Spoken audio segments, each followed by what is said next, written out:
Shalom teman-teman, selamat malam. Kembali lagi di ibadah online pada malam hari ini. Sebelum itu, semoga kita selalu sehat. Dan mari kita mulai ibadah pada malam hari ini dengan menyanyikan satu lagu, yaitu Hari Ini Ku Rasa Bahagia.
Sebelum kita melanjutkan ibadah pada malam hari ini, mari kita berdoa.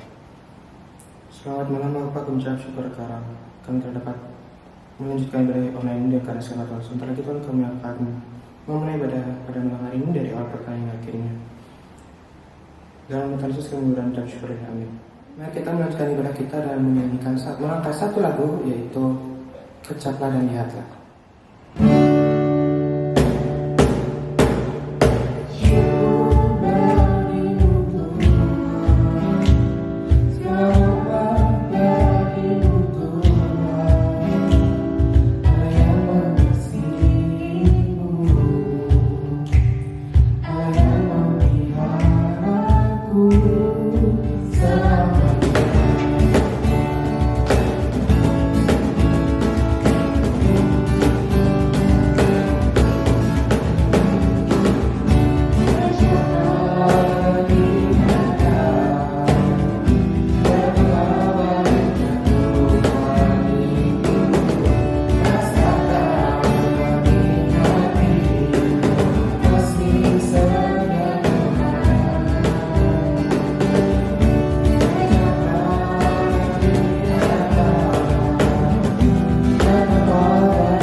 kesaksian yang akan dibawakan oleh Alma.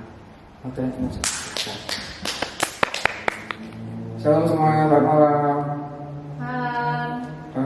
Izinkan saya untuk bersaksi sedikit. Saat ini saya mau bersyukur karena saya sudah menyelesaikan masa studi saya di bangku kuliah selama 4 tahun. Tepuk tangan ya. Ya, cukup mah. Jadi sungguh sangat campur aduk rasanya karena mengingat banyak perjuangan dan suka duka yang saya lewati selama 4 tahun. Jadi kayak isi bekerja juga sempat sambil kuliah itu sama 1 tahun. Jadi itu saya jadi kesukaan sendiri. Jadi kayak bisa membagi waktu dengan baik, dan kiranya setelah ini bukan menjadi akhir tapi menjadi awal buat saya untuk menjalani kehidupan yang sesungguhnya, kehidupan yang keras pastinya. Dan tidak lupa saya mohon doa kepada teman-teman supaya nantinya saya bisa mendapatkan pekerjaan yang sesuai dan pastinya sesuai dengan kehendak Tuhan. Amin. Sekian teman-teman dan sampai jumpa. Terima kasih Pak Alma atas kesaksiannya. Selanjutnya kita akan menyanyikan satu lagu firman, yaitu Kunyanyi Haleluya.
Waktu dan tempat saya persilakan.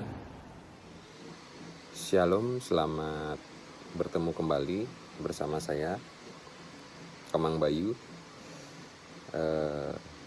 Apa kabar rekan-rekan muda-mudi semua yang dikasihi oleh Tuhan Yesus? Saya harap semua dalam kondisi yang baik ya. Semua dalam kondisi yang sempurna lah ya. Dan siap menghadapi situasi, terlebih di situasi yang tidak menentu seperti saat ini. Banyak ada sakit penyakit, kesulitan-kesulitan ya yang semua saling terkait akibat pandemi ini. Namun terlepas dari itu semua, mari kita berharap penuh pada Tuhan, karena kita bisa memegang janjinya bahwa kita akan senantiasa disertai Tuhan. Terpujilah nama Tuhan.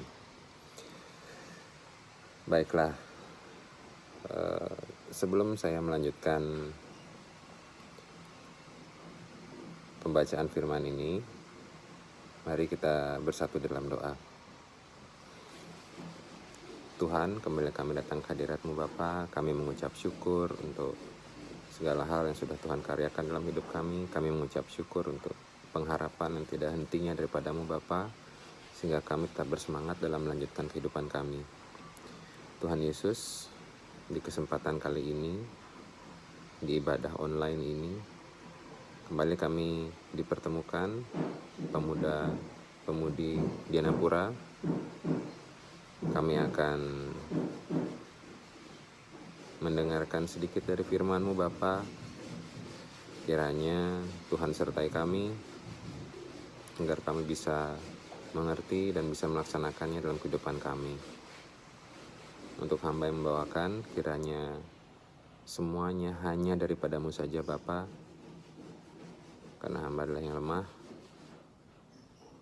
Namun dengan kuasa-Mu, kiranya semuanya bisa tersampaikan dengan baik. Terima kasih Bapa. Demikian ucapan syukur dan permohonan doa kami. Amin. Baiklah, saya waktu zaman kuliah dulu, saya pernah mengalami sesuatu hal yang unik yang saya alami di usia-usia kalian, ya di zaman kuliah lah itu ya. Ceritanya saya mengikuti sebuah mata kuliah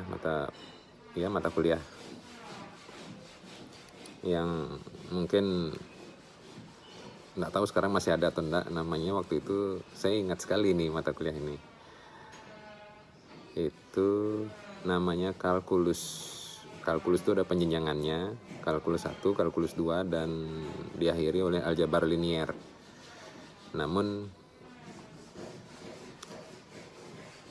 saat ini saya akan menceritakan yang paling unik, yaitu yang paling pertama, kalkulus 1. Waktu itu masih segar-segarnya baru mulai kuliah. Nggak baru-baru amat sih, kurang lebih semester 2 atau 3 kalau nggak salah ya, saya lupa juga pastinya. Jadi saya begitu antusias karena mendengar kata kalkulus begitu, wah kayaknya keren nih gitu. Tapi ternyata tidak sekeren aslinya, karena sebenarnya menyeramkan bro. Nah, di awal kuliah itu, di mata kuliah ini saya cukup rajin, cukup aktif dalam pelajaran kuliah, mengerjakan tugas-tugas, latihan, dan lain sebagainya. Dan saya sangat yakin untuk mengikuti, saya lupa itu tuh UTS atau ujian akhir ya, middle atau ujian akhir, saya lupa. Yang jelas saya benar-benar merasa siap saat itu, mengandalkan semangat saya dan latihan-latihan yang sudah saya kerjakan. Saya merasa sangat siap untuk menjalani ujian waktu itu. Dan pada saat ujian tiba, saya makin memantapkan persiapan saya Dan tentu dengan sangat percaya diri di hari hanya saya datang ke kampus. Ya sudah berdoa ya sebelumnya. Lalu mengikuti ujiannya. Dan apa yang terjadi?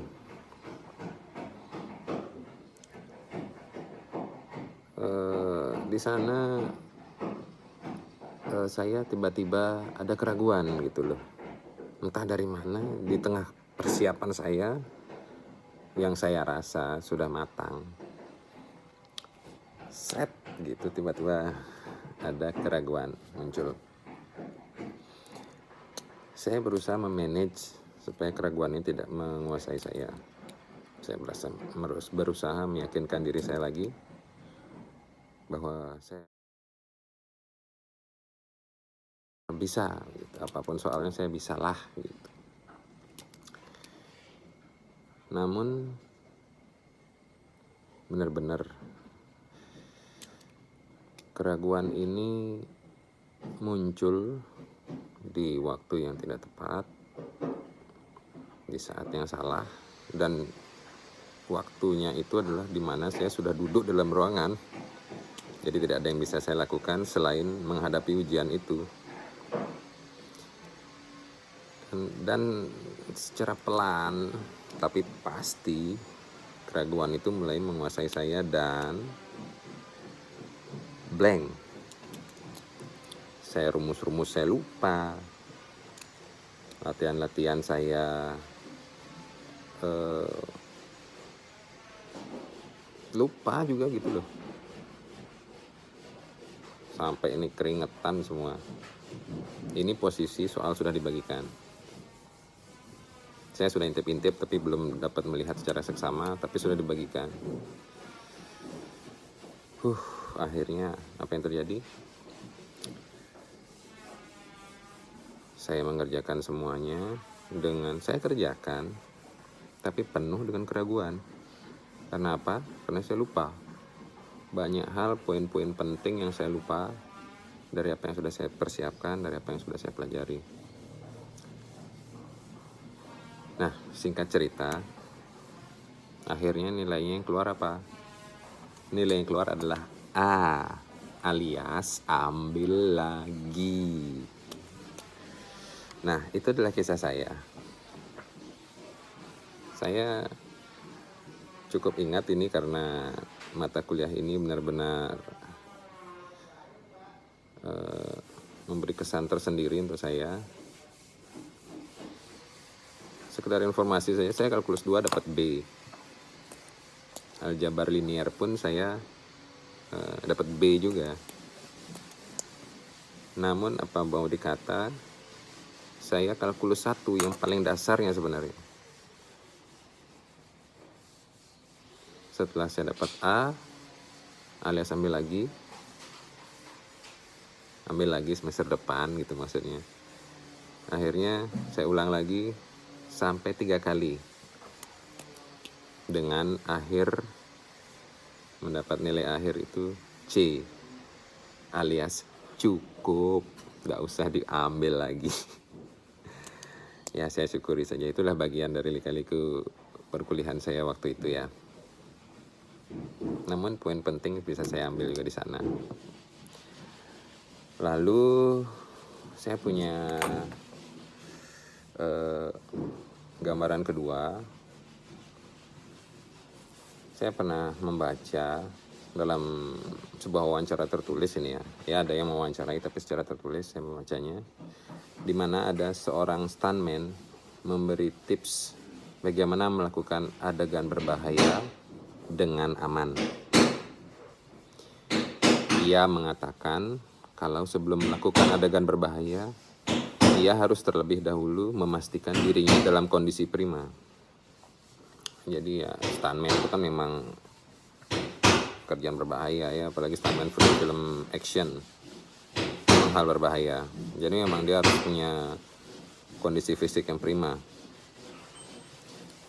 sehingga ia yakin bisa melakukan adegan tersebut dengan sukses. Ia juga menceritakan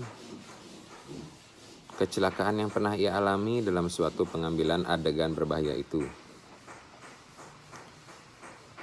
Pada saat itu ia sedang bersiap-siap melompat dari atap satu gedung ke atap gedung lainnya. Jadi ada ini gedung, teng gitu dia lompat gitu. Mungkin ini hal yang biasa sebenarnya untuk dia karena dia sudah terlatih untuk itu ya. Namun pada saat dia sedang bersiap-siap melompat dari atap satu gedung ke atap gedung yang lainnya, tepat sebelum melompat. Jadi pada saat dia udah lihat gedung, dia siap. Saat naik ke gedung mungkin dia siap, hatinya siap, fisiknya siap karena dia merasa terima. Namun keraguan itu muncul tepat sebelum melompat. Di sini ditulis tepat sebelum melompat tiba-tiba ia merasa ragu. Keraguan yang cuman sekelebat terlintas dalam pikirannya itu ternyata membawa dampak buruk. Ia gagal melakukan lompatan terbaik sehingga membuatnya terjatuh fatal dan mengalami cedera yang cukup serius. Namun sejak saat itu ia mendapatkan pelajaran yang baik, di mana belajar untuk mengusir semua keraguan agar insiden serupa tidak terulang lagi. Begitu. Itu salah satu kejadian realita di dunia ya, termasuk contoh yang saya berikan tadi. Banyak hal yang bisa yang membuat kita ragu memang. Nah, namun janganlah ragu terus. Kita belajar untuk meyakini bahwa kita punya Tuhan yang ajaib. Kisah keraguan-raguan ini ditulis juga dalam Alkitab. Bagaimana kita mengingat kisah istri Lot yang dalam kisah Sodom dan Gomora. Istri Lot beserta keluarganya ini diselamatkan oleh Tuhan karena dia adalah keluarga yang taat pada Tuhan. Jadi dia disuruh oleh Tuhan untuk meninggalkan semuanya selain keluarganya dan pergi berlari tanpa menoleh ke belakang. Namun apa yang terjadi? Pada saat berlari, penghukuman Tuhan terjadi. Mungkin istrinya yang awalnya mau dan yakin untuk lari bersama dengan Lot dan keluarganya, tiba-tiba ragu. Aduh, bagaimana ya rumah saya, bagaimana harta benda saya atau apa gitu yang tiba-tiba dia gitu, tiba-tiba keyakinannya tuh terganggu, alias bisa kita katakan itu sebuah ragu yang muncul dan menolehlah dia ke belakang. Dan akibatnya apa? Kita sudah tahu bersama, jadi tiang garam, bukan tiang listrik ya, tiang garam. Itu fatal, jelas sangat fatal. Lalu kita juga mengingat bagaimana Yunus yang diutus Tuhan. Yunus takut sama Tuhan. Namun dia merasa tugas kali ini yang diperintahkan Tuhan ini berat. Jadi dia mau-mau aja sih. Mau-mau aja sih dia ikut perintah Tuhan, dia naik kapal. Ternyata dia berbarah. Harusnya ke sana, jadi ke sini. Kalau nggak salah soal kota Niniwe ya. Yang jelas dia itu hal takut, muaranya takut lah karena dia melihat kota ini terlalu kejam, jadi dia ragu gitu loh. Dia meragukan bahwa dia akan dimampukan, dia akan dibantu oleh Tuhan untuk semuanya itu. Dia akan diluputkan dari segala hal yang tidak baik, namun dia ragu muncul. Sampai akhirnya dia dicaklok sama ikan besar itu. Ya itulah kurang lebih ya, kita tidak akan memperpanjang itu. Dan satu lagi, ini yang paling fenomenal. Kisah ini pasti teman-teman pada tahu kok. Saya akan bacakan ya. Saat menyadari kalau dirinya telah mengalami sebuah keajaiban, yaitu bisa berjalan di atas air. Ingat, bisa berjalan di atas air artinya apa? Artinya sudah bisa berjalan di atas air. Bukan baru ingin, tapi sudah berjalan di atas air. Nah, saat berjalan di atas air ini, perasaan takut membuat Petrus menjadi ragu. Amazing gitu. Dia jadi takut, wih bisa jalan di atas air ini. Namun hal itu serta-merta juga membuat Petrus menjadi ragu. Sehingga di mana dia sudah berjalan di atas air, dan seketika pun dia tenggelam juga. Ingat, dia ragu.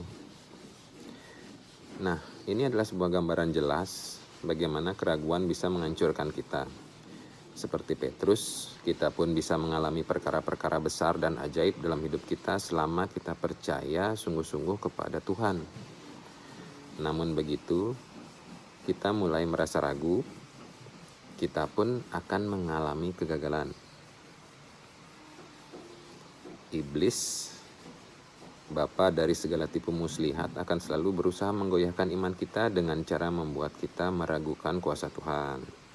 Iblis ya, dia emang selalu mencari cara. Dasar iblis. Nah, ketika kita meragukan Tuhan, kita akan didorong pada ketidaktaatan, dan akhirnya kita pun tenggelam dalam dosa. Jadi keraguan ini bisa muncul di awal. Seperti Yunus, dia udah di awal udah ragu ini. Lalu seperti contoh saya, baru masuk ruangan, belum mulai, walaupun soal sudah dibagikan, ragu. Ini artinya saya dari awal sudah ragu ini. Lalu bisa juga di akhir, seperti istri Lot contohnya, dan juga contoh dari Petrus ini. Petrus ini loh, sudah jalan, dia berhasil berjalan di atas air. Namun keraguan itu muncul dan fatal, tenggelamlah dia. Jadi iblis itu memang iblis itu pintar. Dia akan mencari segala cara untuk menggoyahkan iman kita. Jadi kita akan dibuat ragu. Waduh, keraguan itu bisa muncul dari kurangnya persiapan, dari rasa takut, dan beberapa hal lainnya. Nah, inilah yang diintip-intip oleh iblis. Saya akan membacakan sebuah perikop yang terambil dari Matius 14 ayat 31.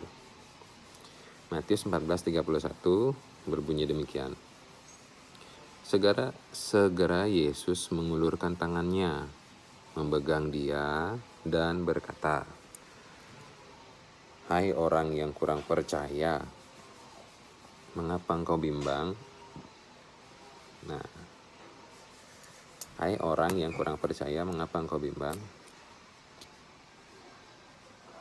Itu artinya, kurang lebih saya membahasakan dalam bahasa sehari-hari, hai kamu yang ragu. Salah, hai orang yang kurang percaya, mengapa engkau ragu? Gitu. Artinya apa? Artinya kita kurang percaya. Ini tipsnya. Untuk mengatasi keraguan, penting bagi kita mengetahui apa yang menjadi rencana Tuhan dalam hidup kita, serta apa yang Dia kehendaki untuk kita lakukan. Sikap takut akan Tuhan, kerinduan untuk mengenalnya secara lebih dekat, lebih intim, merupakan cara agar kita bisa peka terhadap kehendaknya atas diri kita. Tuhan itu punya rencana untuk masing-masing kita. Jadi kita harus takut akan Tuhan, dan kita punya kerinduan untuk selalu mengenalnya lebih dekat. Jangan berikan tempat sekecil apapun bagi keraguan untuk tinggal di dalam hati kita. Karena keraguan bisa bikin kita kehilangan janji-janji Tuhan. Tuhan sudah janji loh. Tuhan menjanjikan keselamatan untuk kita. Itu adalah inti dari iman Kristen melalui kebangkitannya. Kita tidak perlu ragu untuk itu. Mari kita imani, kita pegang teguh. Karena itu adalah janji Tuhan. Dan keraguan juga akan melemahkan iman kita, sehingga kita gagal melakukan perkara besar yang telah Tuhan siapkan bagi kita. Ya, mari kita belajar untuk berserah penuh pada Tuhan. Kita yakin Tuhan punya rencana yang luar biasa untuk kita. Kiranya Tuhan Yesus senantiasa beserta dengan kita. Tuhan Yesus selalu ada untuk kita. Mari kita berdoa dan kita jangan ragu untuk itu. Baiklah, mungkin sekian yang bisa saya sampaikan. Mari kita senantiasa berpegang teguh. Oh ya, satu lagi. Mohon maaf kalau ada bunyi-bunyi ya. Saya di gudang nih soalnya sambil kerja. Mohon maaf sambil ya. Baiklah, sekian yang bisa saya sharingkan untuk teman-teman. Kiranya ini akan memperkuat iman kita, menguatkan persekutuan kita, sehingga kita selalu ada di pihak yang pasti dalam menjalankan kehidupan kita. Apapun itu tantangannya, tidak ada keraguan bersama dengan Tuhan kita. Terpujilah nama Tuhan. Amin. Terima kasih juga untuk pembawaan firman-Nya. Semoga ini menjadi berkat buat kita semua. Selanjutnya kita akan mengangkat satu pujian, yaitu lagu persembahan Segala Puji Syukur.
Selanjutnya mari kita doa syafaat. Selamat malam Bapak, ucap syukur karena kami dapat mendengar firman-Mu Tuhan. Biarlah firman-Mu ini menjadi berkat bagi kami Tuhan. Kami berdoa untuk bangsa dan negara kami Tuhan. Biarlah bangsa dan negara kami ini semakin berkembang Tuhan, dan juga COVID-19 dapat berlalu dengan cepat Tuhan. Kami juga berdoa untuk gereja-gereja di seluruh dunia, khususnya gereja di Napura Tuhan. Biarlah Tuhan berkati segala programnya dan juga dapat menjadi berkat bagi masyarakat di sekitar Tuhan. Kami berdoa juga untuk persekutuan pemuda kami Tuhan. Biarlah persekutuan pemuda ini menjadi lebih baik lagi Tuhan, dan menjadi lebih kompak lagi Tuhan. Kami juga berdoa untuk ibadah besok. Biarlah untuk ibadah besok Tuhan dapat berjalan dari awal pertandingan hingga akhir Tuhan. Kami juga berdoa untuk teman-teman kami yang sakit Tuhan. Tuhan tolong angkat segala penyakitnya, apapun yang dialami dengan mereka Tuhan. Biarlah mereka dapat kembali beribadah kami minggu depan ibadah online Tuhan. Kami berdoa juga untuk teman-teman kami yang mencari pekerjaan ataupun yang sudah memiliki pekerjaan Tuhan. Biarlah Tuhan Yesus berkati mereka, dan apapun itu semoga itu menjadi yang terbaik Tuhan. Kami juga berdoa untuk teman-teman kami yang masih di bangku sekolah Tuhan. Biarlah Tuhan Yesus berkati segala pekerjaan sekolah Tuhan, dan juga walaupun dengan sekolah online Tuhan, kami itu dapat berjalan dengan baik Tuhan. Kami juga berdoa untuk persembahan kami Tuhan. Biarlah persembahan ini berguna bagi kemuliaan-Mu Tuhan. Dalam nama Tuhan Yesus kami berdoa ucap syukur dan amin. Mari kita meneruskan ibadah kita dalam menyanyikan satu lagu penutup. Terima kasih Tuhan.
Telah mengikuti ibadah online pada malam hari ini, dan terima kasih juga kepada seluruh teman-teman yang bertugas, yaitu ada Kak Maria, ada teman-teman dan Sarah, ada Kak Ruby, dan selanjutnya ada pengumuman dari pengurus. Saya persilakan. Oke, jadi aku mau menyampaikan pengumuman. Sebelumnya aku mau terima kasih untuk teman-teman yang sudah join ibadah. Wow, tepuk tangan. Kita udah bertahan berbulan-bulan loh teman-teman dengan situasi kayak gini, dan teman-teman masih mau join ibadah tuh patut diapresiasi. Bilang sama diri sendiri, kamu hebat gitu. Maria hebat. Oke, terus untuk selanjutnya pengumuman ibadah minggu depan itu kita akan pakai Google Meet. Jadi teman-teman yang belum punya Google Meet, teman-teman bisa download dulu. Dan pembawa firman kita minggu depan adalah Bapak Pendeta Victor Hamel. Tepuk tangan. Haleluya. Yeay. Dan informasi terakhir itu mengenai persembahan. Persembahan tetap bisa teman-teman bawa ke Pastori, ketemu Nova hari Minggu, atau teman-teman bisa mengirimkan via rekening yang ada di description box. Kenapa description box? Karena editor saya beda, dia nggak bisa ngedit untuk ada di layar. Oke teman-teman, terima kasih